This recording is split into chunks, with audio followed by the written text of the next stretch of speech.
صلی اللہ علیہ وسلم نے زعفران لگانے سے منع فرمایا، زعفران سے رنگنے سے آپ نے منع فرمایا۔ حدیث نمبر 2930 حدثنا بذلك عبداللہ بن عبد الرحمن حدثنا آدم عن شعبۃ قال ومعنى کراہیت التزعفر للرجال ان يتزعفر الرجل یعنی ان يتطیب به۔ ہم سے یہ حدیث عبداللہ بن عبد الرحمن نے بواسطہ آدم شعبہ سے بیان کیا اور فرمایا کہ زعفران کی ممانعت کا مطلب اور مفہوم کیا ہے؟ زعفران کی ممانعت کا مطلب اور مفہوم یہ ہے کہ مردوں کو زعفران کی خوشبو لگانا منع ہے، اس سے روکا گیا ہے۔ تزعفر کے معنی زعفران کی خوشبو لگانا۔ حدیث نمبر 2931 حدثنا محمود بن غیلان حدثنا ابو داود الطیالسی عن شعبۃ عن عطاء بن السائب قال سمعت ابا حفص بن عمر يحدث عن يعلى بن مرة ان النبي صلى الله عليه وسلم ابصر رجلا متخلقا قال اذهب فاغسله ثم لا تعود۔ هذا حديث حسن وقد اختلف بعضهم في هذا الاسناد عن عطاء بن السائب قال قال علي قال يحيى بن سعيد من سمع من عطاء بن السائب قديما فسماعه صحيح وسماع شعبة وسفيان من عطاء بن السائب صحيح إلا حديثين عن عطاء بن السائب عن زازان قال شعبة سمعتهما منهم بآخره يقال إن عطاء بن السائب كان في آخر عمره قد ساء حفظه وفي الباب عن عمار وأبي موسى وأنس۔ حضرت یعلا بن مرہ رضی اللہ عنہ سے روایت نبی کریم صلی اللہ علیہ وسلم نے ایک شخص کو خلوق کی خوشبو لگائے دیکھا، ایک قسم کی خوشبو ہے، وہ خوشبو لگایا ہوا تھا ایک شخص، تو آپ صلی اللہ علیہ وسلم نے فرمایا جاؤ اور اس کو دھو ڈالو اور آئندہ کے لیے یہ خوشبو نہ لگانا۔ یہ حدیث حسن ہے۔ بعض محدثین نے اس سند میں عطاء بن سائب پر اختلاف کیا۔ علی کہتے ہیں یحییٰ بن سعید نے فرمایا جس نے عطاء بن سائب سے شروع میں سنا ان کا سماع صحیح ہے، درست ہے۔ شعبہ اور سفیان کا سماع بھی عطاء بن سائب سے درست ہے سوائے ان دو حدیثوں کے جو بواسطہ عطاء بن سائب زازان سے مروی ہیں۔ شعبہ کہتے ہیں میں نے یہ دو روایتیں ان کی آخری عمر میں ان سے سنی ہیں جبکہ ان کا حافظہ ٹھیک نہیں رہا، خراب ہو چکا تھا۔ اس باب میں حضرت عمار، ابو موسیٰ اور انس رضی اللہ عنہم سے بھی روایات مذکور ہیں۔ یہ محدثین کے اصول ہے کہ عام طور پر جب نوجوان رہتے ہیں اور بچپن کا معاملہ ہوتا ہے تو حافظہ قوی رہتا ہے، تیز رہتا ہے، لیکن جیسے جیسے بڑھاپا طاری ہوتا ہے، بڑھاپے کی طرف جب انسان رواں دواں ہوتا ہے تو آہستہ آہستہ اس کا دماغ بھی کمزور ہونے لگتا ہے۔ جو چیزیں ابتدا میں یاد رکھ سکتا تھا انسان اب وہ یاد رکھنے کی صلاحیت قابلیت نہیں رکھتا۔ اسی لیے ایک راوی کے بارے میں کلام کرتے ہوئے کہتے ہیں کہ ان سے جو ان کی ابتدائی عمر میں، پختہ عمر میں جو حدیثیں سنی گئی تھی وہ بالکل صحیح ہے، درست ہے، البتہ اخیر عمر میں بوڑھے ہونے کے بعد ان کا حافظہ چونکہ ٹھیک نہیں تھا، اس لیے ظاہر بات ہے حافظہ اگر پختہ نہیں رہا تو آدمی بیان کرے گا تو اس میں کمی زیادتی بھول چک ہو سکتی ہے، اس لیے وہ دو روایتیں بھی بیان کر دیے جو ان کی آخری عمر میں سنے تھے۔ لیکن دیگر صحابہ سے تو بھی روایتیں ہیں ان کے علاوہ۔ ہاں یہ صحابہ کے بارے میں کوئی کلام نہیں ہے، کلام جو شروع ہوتا ہے جرح جو ہوتی ہے، تنقید جو ریمارک جو کیا جاتا ہے، صحابہ ریمارک سے بالاتر ہے، اسی لیے محفوظ ہیں، ان کی شخصیت پر کوئی انگلی نہیں اٹھا سکتا۔ اگر کوئی ایسا انگلی اٹھائے یا ان کو برا بھلا کہے تو وہ بدعتی ہے، بلکہ بعض صورتوں میں کفر تک پہنچ جاتے ہیں لوگ ایسا کرنے سے۔ اسی لیے حضور اکرم صلی اللہ علیہ وسلم نے صحابہ کے معاملے میں خاص طور پر امت کو ڈرایا ہے اور آگاہ کیا ہے کہ صحابہ سے محبت حضور کی محبت کی وجہ سے ہے، اور صحابہ سے نفرت اگر کوئی کرے گا تو اس کا مطلب یہ ہے کہ وہ حضور سے نفرت کرتا ہے، نعوذ باللہ من ذالک۔ اسی لیے صحابہ کی جو ذات ہے، شخصیتیں ہیں صحابہ کی، وہ تنقید سے بالاتر ہیں، ان پر تنقید نہیں کی جا سکتی۔ تنقید کا جو سلسلہ شروع ہوتا ہے صحابہ کے بعد، تابعین تبع تابعین، جو اب تابعین کے نام سے موسوم ہو کر جو گمراہ عقیدے پھیلا رہے ہیں ان پر تنقید کی جائے گی اور ان کا پورا بیک گراؤنڈ دیکھا جائے گا، ان کا کردار اور ان کی پوری شخصیت سامنے آئے گی، اس کے بعد حکم لگایا جائے گا کہ ان سے جو روایت آئی ہے وہ قبول کی جائے گی یا نہیں۔ تو بہرحال وہ ایک راوی پر کلام ہوا تھا تو حافظہ خراب ہونے کی وجہ سے ان کی آخر عمر میں جو دو حدیثیں سنی گئی ہیں ان پر اعتبار نہیں کیا جا سکتا۔ تو خلاصہ کلام یہ ہے کہ خلوق نام کی ایک خوشبو ہے جو مردوں کے لیے درست نہیں ہے، مردوں کو اس کا استعمال جائز نہیں ہے۔ اسی لیے ایک صحابی کو دیکھے، ایک شخص کو حضور اکرم صلی اللہ علیہ وسلم وہ خوشبو لگائے ہوئے تھے تو فوراً آپ نے اس کو دھو ڈالنے کا حکم دیا اور فرمایا کہ آئندہ کبھی ایسی خوشبو نہیں لگانا۔ حدیث نمبر 2932 باب ما جاء فی کراہیۃ الحریر والدیباج۔ حدثنا احمد بن منیع حدثنا اسحاق بن یوسف الازرق حدثني عبد الملک بن ابی سلیمان حدثني مولا اسماء عن ابن عمر قال سمعت عمر يذكر ان النبي صلى الله عليه وسلم قال من لبس الحرير في الدنيا لم يلبسه في الآخرة وفي الباب عن علي وحذيفة وأنس وغير واحد قد ذكرناه في كتاب اللباس هذا حديث صحيح وقد روي من غير وجه عن عمر ومولى أسماء ابنة أبي بكر الصديق اسمه عبد الله ويكنى أبا عمرو وقد روى عنه عطاء بن أبي رباح وعمرو بن دینار۔ حریر و دیباج پہننے کی ممانعت۔ ریشم کا لباس مرد کے لیے دنیا میں حرام ہے، جو دنیا میں ریشم کا لباس پہنے گا وہ آخرت میں اس سے محروم رہے گا، یعنی جہنم میں جائے گا اور اپنے گناہ کی سزا، اپنے کیے کی سزا بھگتنے کے بعد پھر جنت میں داخل ہوگا، لیکن پہلے مرحلے میں داخل نہیں ہوگا، کیونکہ ریشم مرد کے لیے دنیا میں حرام ہے، آخرت میں اس کے لیے جنت میں جائز ہے۔ حضرت ابن عمر رضی اللہ عنہما فرماتے ہیں میں نے حضرت عمر رضی اللہ عنہ سے سنا نبی کریم صلی اللہ علیہ وسلم نے ارشاد فرمایا جس نے دنیا میں حریر یعنی ریشمی کپڑا پہنا قیامت کے دن اسے نہیں پہنے گا، یعنی قیامت کے دن اس سے محروم رہے گا، جنت میں اول مرحلے میں داخل ہونے والوں میں اس کا شمار نہیں ہوگا۔ اس باب میں حضرت علی، حذیفہ، انس اور کئی صحابہ اکرام رضی اللہ عنہم سے روایات مذکور ہیں، ہم نے اسے کتاب اللباس میں بھی ذکر کیا ہے۔ یہ حدیث حسن صحیح ہے اور مختلف سندوں سے اسماء بنت ابی بکر رضی اللہ تعالیٰ عنہما کے غلام ابو عمر عبداللہ سے مروی ہے، عطا بن رباح اور عمرو بن دینار نے ان سے روایت کی ہے۔ حدیث نمبر 2933 حدثنا قتيبة حدثنا ليس عن ابي مليكة عن المسور بن مخرمة ان رسول الله صلى الله عليه وسلم قسم اقبية ولم يعطي مخرمة شيئا فقال مخرمة يا بني انطلق بنا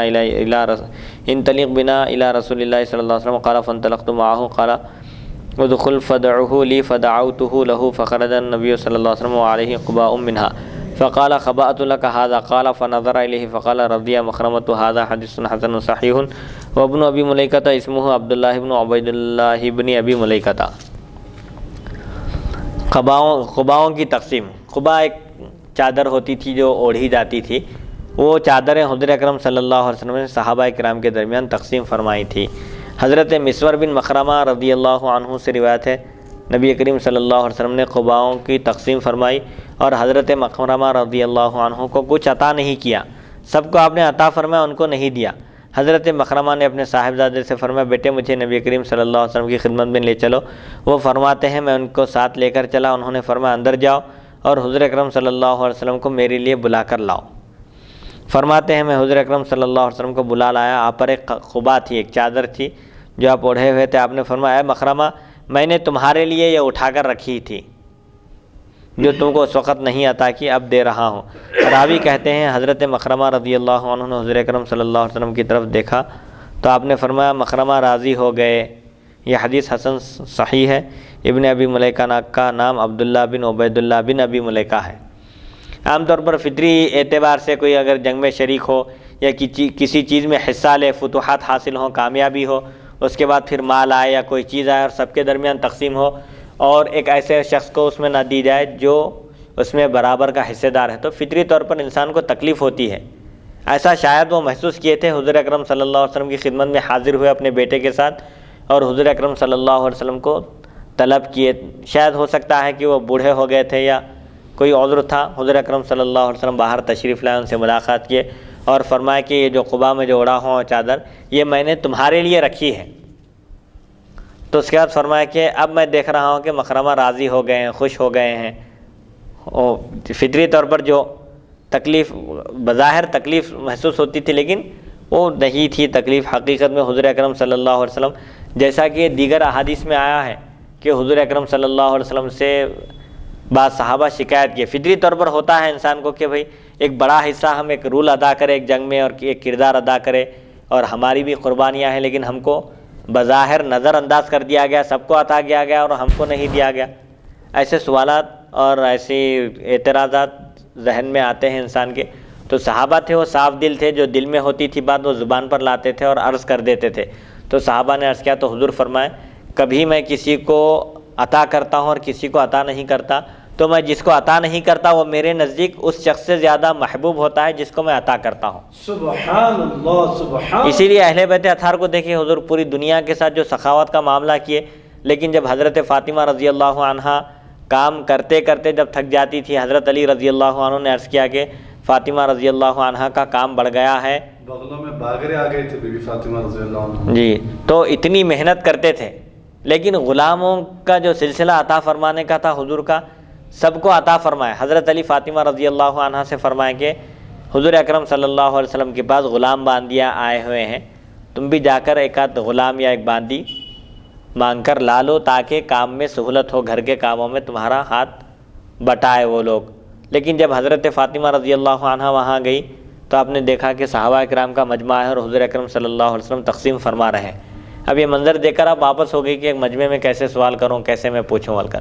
حضور اکرم صلی اللہ علیہ وسلم دیکھ لیے تھے، ملاحظہ فرما لیے تھے، پھر آپ خود ان کے گھر تشریف لے گئے اور پوچھے کہ کیوں آئے تھے، کیا بات تھی، اور ملاقات کیے بغیر چلے گئے، کوئی ذکر بھی نہیں کیے۔ تو حضرت علی رضی اللہ عنہ عرض کرتے ہیں کہ ایسا ہوا، میں یہ کہا تھا۔ تو حضور فرمایا تم کو میں اس سے اچھی چیز بتاؤں گا جو تمہارے لیے غلام اور خادم سے بہتر ہے۔ اس کے بعد آپ نے وہ تسبیح بتائی، سبحان اللہ 33 مرتبہ، الحمدللہ 33 مرتبہ اور اللہ اکبر 34 مرتبہ۔ تو جو لوگ محبوب ہوتے ہیں، مقرب ہوتے ہیں، ان کے لیے یہ چاہتے ہیں کہ بھئی دنیا میں اگر ان کو دیا جائے تو آخرت میں جو مدارج ہیں، جو مرتبے ہیں، اللہ کے پاس جو مقام و مرتبہ ہے، فقر و فاقے سے جو مقام و مرتبہ انسان حاصل کر سکتا ہے وہ دولت سے، مال و دولت سے حاصل نہیں کر سکتا۔ اسی لیے اب وہ صحابی کو عطا نہیں کیے تھے تو حاضر ہوئے خدمت میں۔ حضور اکرم صلی اللہ علیہ وسلم نے جو چادر اوڑھ رکھی تھی وہ چادر ان کو عنایت فرمائی اور فرمایا کہ میں سمجھتا ہوں کہ اب مکرمہ راضی ہو گئے ہیں۔ تو یہ حضور اکرم صلی اللہ علیہ وسلم کی دل جوئی تھی صحابہ کے ساتھ کہ آپ صحابہ کرام رضی اللہ عنہم کا خیال رکھا کرتے تھے اور کسی کو آپ آزردہ ہونے نہیں دیتے تھے، غمگین۔ حدیث نمبر 2934۔ ابھی یہ جو بات حضور صلی اللہ علیہ وسلم ارشاد فرمائے کہ میں جس کو عطا کرتا ہوں اس سے بہتر وہ شخص ہے جس کو میں عطا نہیں کرتا۔ اس سے بہتر نہیں، مطلب اس کے لیے بہتر ہے وہ، اس لیے کہ دیکھیے کبھی انسانوں میں جو تفاوت ہوتا ہے، تو یہ اسی حدیث میں یہ بات آئی ہے، اس حدیث میں نہیں ہے وہ بات، اور دوسرے احادیث میں آیا ہے کہ بعض لوگوں کو نہیں دینے سے فتنے میں پڑ جاتے وہ لوگ۔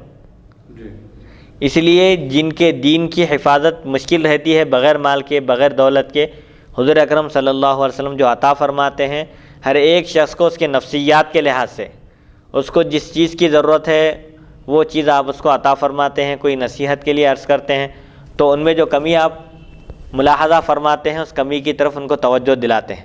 جیسا کہ ایک صحابی حضور سے عرض کیے کہ نصیحت فرمائیے، تو حضور 3 مرتبہ بھی فرمائے لا تغضب، غصہ مت ہو، غصے پر کنٹرول کرو، قابو رکھو غصے پر۔ ان کو ضرورت تھی اس بات کی، اس لیے آپ نے ان کو غصہ نہ کرنے کی تاکید فرمائی۔ اور کبھی کسی کو نہیں دینے سے وہ فتنے میں پڑ سکتے ہیں، دل میں مختلف خیالات آ سکتے ہیں اور ان کا ایمان تباہ و غارت ہو سکتا ہے، اسی لیے ان کے ایمان کی حفاظت کی خاطر آپ ان کو عطا فرماتے ہیں۔ اور بعض صحابہ ایسے ہوتے ہیں حضور چاہے عطا کریں یا عطا نہ کریں، بس حضور کی خوشنودی وہ چاہتے ہیں، حضور کی خوشنودی عطا کرنے میں ہے تو اس پر وہ راضی رہتے ہیں، اور اگر حضور کی خوشی عطا نہ کرنے میں ہے تو اسی پر وہ راضی ہوتے ہیں۔ وہ صرف اپنے محبوب کی خوشنودی اور رضامندی چاہتے ہیں۔ تو ایسے صحابہ کو حضور اکرم صلی اللہ علیہ وسلم عطا نہیں کرتے تھے، حالانکہ وہ حضور اکرم صلی اللہ علیہ وسلم کو محبوب ہوتے تھے بہت، اس کے باوجود عطا نہیں کرتے تھے، حکمت ہوتی تھی اس کے پیچھے بھی۔ حدیث نمبر 2934۔ باب ما جاء ان اللہ یحب ان یرى اثر نعمته علی عبده۔ حدثنا الحسن بن محمد الزعفرانی حدثنا عفان بن مسلم حدثنا حمام عن قتادة عن عمرو بن شعيب عن أبيه عن جده قال قال رسول الله صلى الله عليه وسلم إن الله يحب أن يرى أثر نعمته على عبده وفي الباب عن أبي الأحوص عن أبيه وعمران بن حسين بن مسعود هذا حديث حسن۔ یہ بیان اس حکم کا جو آیا ہے کہ اللہ تعالیٰ اپنے بندے پر اپنی نوازش کا اثر دیکھنا پسند کرتا ہے۔ حضرت عمرو بن شعیب بواس سے والد اپنے دادا سے روایت کرتے ہیں، نبی کریم صلی اللہ علیہ وسلم نے فرمایا اللہ تعالیٰ کو پسند ہے کہ بندے پر اپنی نعمتوں کا اثر دیکھے۔ اس باب میں حضرت ابو احوص بواس سے والد عمران بن حسین اور ابن مسعود رضی اللہ عنہم سے بھی روایات مذکور ہیں۔ یہ حدیث حسن ہے۔ اللہ تعالیٰ جب کسی بندے کو نوازتا ہے، سرفراز فرماتا ہے، دین کی دولت بھی ہے، دنیا کی بھی دولت ہے، یا صرف دنیا کی دولت ہے، مال و دولت کی فراوانی ہے، خوب پیسہ اللہ تعالیٰ نے عطا کیا ہے، تو اس کو چاہیے کہ وہ اچھے سے اچھا لباس پہنے، اللہ کی نوازش اور اللہ کی عطا کا اس کے کردار سے، اس کے حرکات اور افعال سے اس کا اظہار ہو کہ وہ ان لوگوں میں سے ہے جن پر اللہ تعالیٰ نے خاص فضل فرمایا اور دنیاوی دولت سے، ظاہری مادی دولت سے ان کو نوازا ہے، تو وہ ان کو چاہیے کہ اللہ کی نوازش اور اس کی نعمتوں کا اثر بندوں کے سامنے ظاہر کریں، تکبر کے لیے یا اپنی بڑائی ظاہر کرنے کے لیے یا غرور کرنے کے لیے یا کسی کو نیچا دکھانے کے لیے ایسا نہ کریں، بلکہ خوشی کے اظہار کے طور پر اللہ کی نعمت کی شکر بجا لانے کے لیے ایسا کریں۔ حدیث نمبر 2935 باب ما جاء فی الخف الاسود۔ حدثنا حناد حدثنا وکیع عن دلہم بن صالح عن حجیر بن عبد اللہ عن ابن بریدہ عن ابیہ ان النجاشی اہدی للنبی صلی اللہ علیہ وسلم خفین اسودین ساذجین فلبسهما ثم توضأ ومسح عليهما۔ هذا حدیث حسن انما نعرفه من حدیث دلہم ورواه محمد بن ربیعۃ عن دلہم۔ سیاہ موزے پیتابے جو ہوتے تھے، خفین کا بیان ہے یہ سیاہ موزے جو نجاشی نے حضور اکرم صلی اللہ علیہ وسلم کی خدمت میں بطور تحفہ بھیجا تھا۔ حضرت بریدہ رضی اللہ ابن ابی بریدہ رضی اللہ عنہ سے روایت ہے، نجاشی نے جو حبشہ کا بادشاہ تھا نے نبی کریم صلی اللہ علیہ وسلم کے لیے سیاہ رنگ کے 2 سادے موزے بھیجے، آپ صلی اللہ علیہ وسلم نے ان کو پہنا، پھر وضو فرمایا اور ان پر مسح کیا۔ یہ حدیث حسن ہم اسے دلہم کی روایت سے پہچانتے ہیں، محمد بن ربیعہ نے بھی اسے دلہم سے روایت کیا ہے۔ موضوعوں پر مسح کرنے کا بھی ایک معرکۃ الآراء مسئلہ ہے، اہل سنت و جماعت اس پر مسح کرنے کے قائل ہیں، چونکہ خفین پر مسح کرنے کی جو حدیثیں ہیں تقریباً بڑے 80 صحابہ سے وہ روایت آئی ہے، متواتر حدیث ہے، خفین پر مسح کرنا چاہیے۔ یعنی سخت سرما کے موسم میں چمڑے کے جو موزے پہنے جاتے تھے عرب میں، وہ چمڑے کے موزے وضو کر کے پاکی کی حالت میں پہننے کے بعد اگر مقیم ہو تو اس کو 1 دن اور 1 رات تک مسح کرنے کی اجازت ہے۔ جب وضو کر کے پہن لیا، مثال کے طور پر آج 9 بجے صبح وضو کر کے پہنا تھا، سمجھے ضرورت سے فارغ ہو کے 9 بجے، تو اب پھر 24 گھنٹے تک اس کو موزے اتارنے کی ضرورت نہیں ہے۔ جب بھی وضو اس پر فرض ہو جائے، وضو ٹوٹ جائے، پورا وضو کر لے اور موزوں کے اوپر مسح کر لے۔ اب وہ مسح کی تفصیلات فقہ کی کتابوں میں بتائی گئی ہے کہ موزے کیسے ہونا چاہیے، چمڑے کے ہونا چاہیے۔ آج کل جو پیتابے ہیں وہ موزوں میں ان کا شمار نہیں ہوتا، چمڑے کے ہونا چاہیے، اور پھر وہ پہن کر چل سکنا آدمی مسلسل، پھٹ جانا نہیں۔ اگر پھٹ گئے تو پھر وہ کتنی مقدار معاف ہے، اس میں بڑی تفصیلات ہیں، وہ فقہ کی کتابوں میں ہیں، کسی موقع پر بیان کیا جائے گا انشاءاللہ۔ تو مقیم کے لیے 1 دن اور 1 رات تک اجازت ہے موزے اتارے بغیر، جب بھی وضو کرنا ہو وضو کر لے پورا مکمل، پھر موزوں پر مسح کر لے کافی ہے، موزے اتار کر پیر دھونا ضروری نہیں ہے۔ البتہ مسافر ہو تو اس کو 3 دن اور 3 رات تک موزوں پر مسح کرنے کی اجازت ہے۔ حدیث نمبر 2936 باب ما جاء فی النہی عن نتف الشیب۔ حدثنا ہارون بن اسحاق الحمدانی حدثنا عبدۃ عن محمد بن اسحاق عن عمرو بن شعیب عن ابیہ عن جدہ ان النبی صلی اللہ علیہ وسلم نہى عن نتف الشیب وقال انه نور المسلم۔ هذا حدیث حسن وقد رواه عبد الرحمن بن الحارث وغیر واحد عن عمرو بن شعیب۔ سفید بال اکھاڑنے کی ممانعت۔ اگر سر میں یا داڑھی میں سفید بال آ جائے تو وہ مسلمان کے لیے نور ہے، جیسا کہ حضرت سیدنا ابراہیم علیہ السلام کا جب ایک بال سفید ہوا، سر میں سفیدی ظاہر ہوئی، تو آپ نے اللہ تعالیٰ سے دریافت کیا کہ یہ کیا ہے، تو اللہ تعالیٰ نے فرمایا کہ یہ نور ہے، وقار ہے۔ تو حضرت ابراہیم علیہ السلام نے عرض کیا کہ اے مولا میرے وقار میں اضافہ فرما۔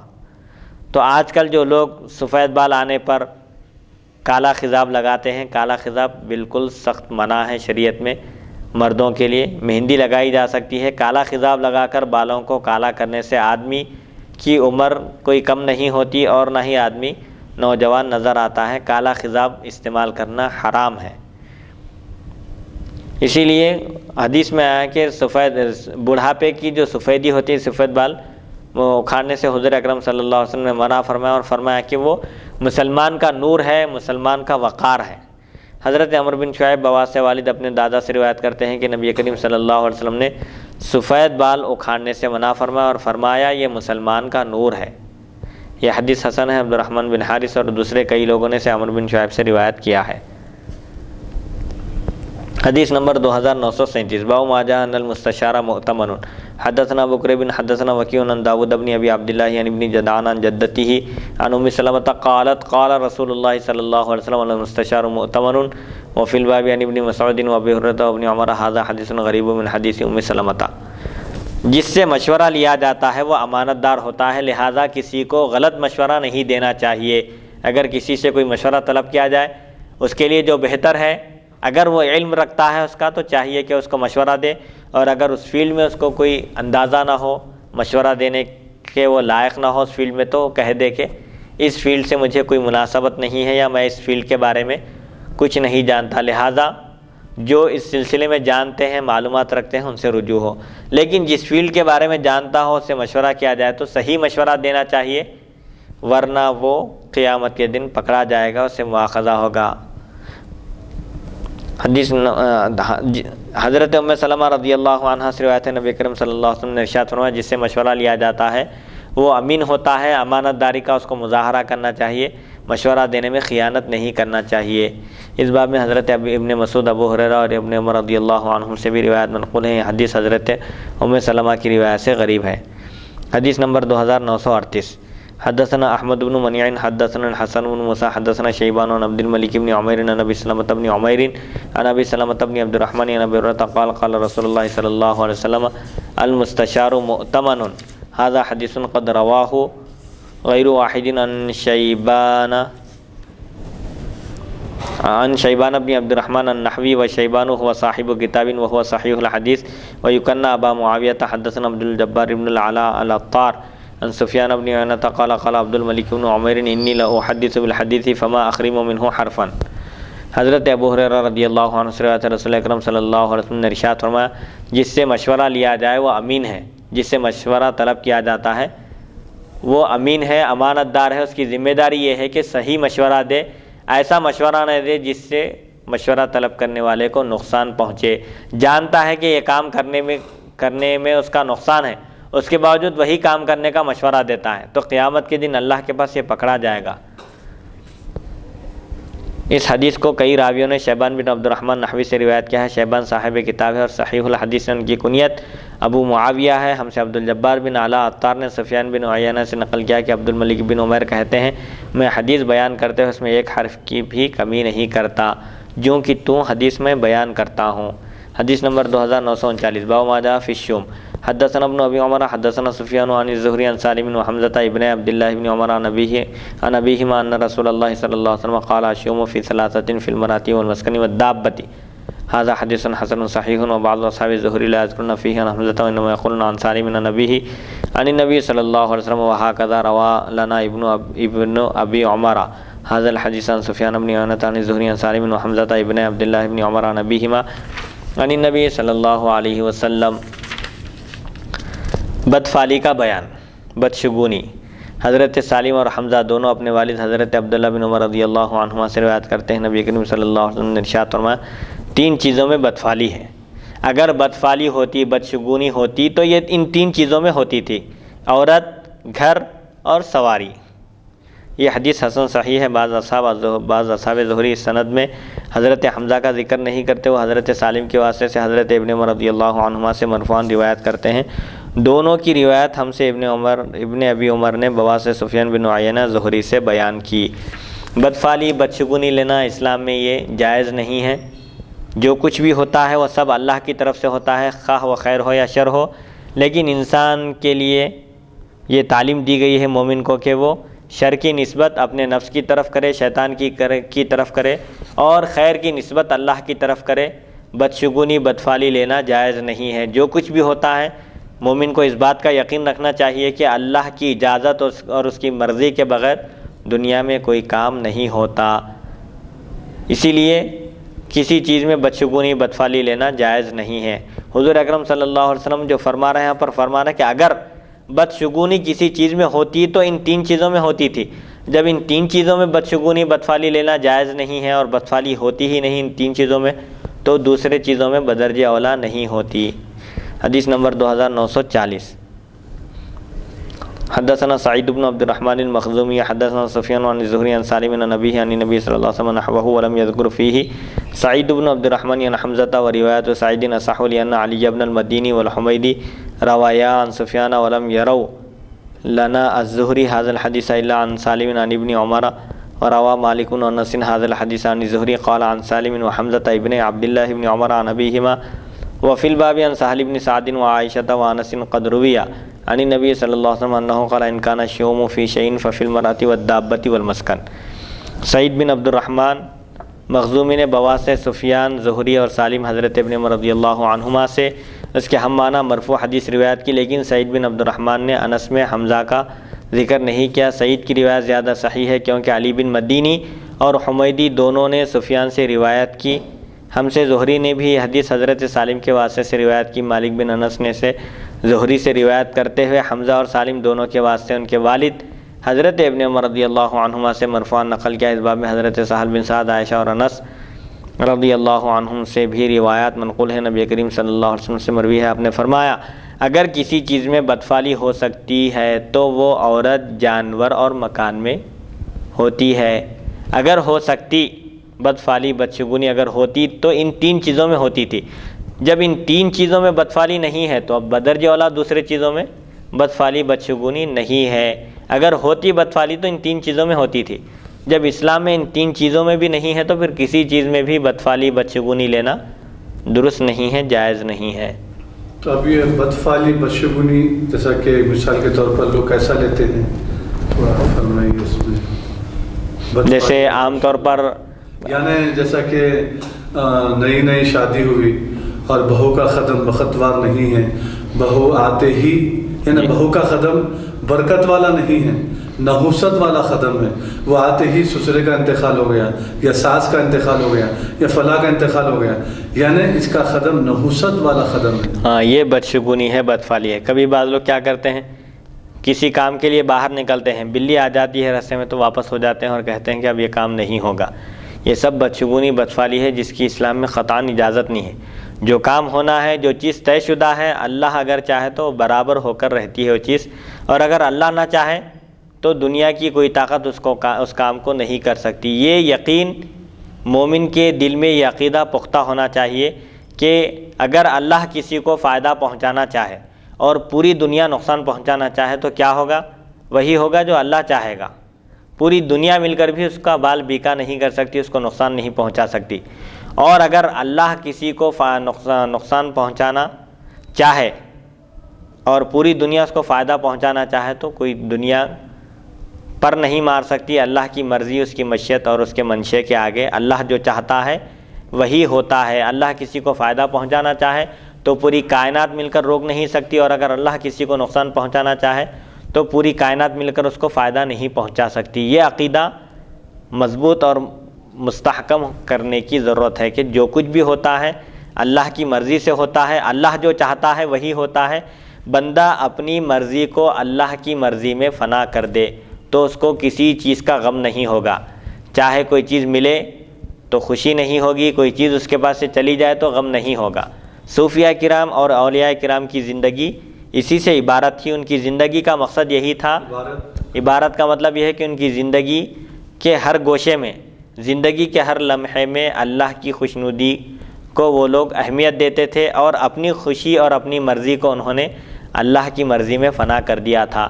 اسی لیے ایک بزرگ نے فرمایا تھا کہ بارش میری مرضی سے ہوتی ہے، سورج میری مرضی سے نکلتا ہے، اور دنیا کے بڑے بڑے کام میری مرضی سے ہوتے ہیں۔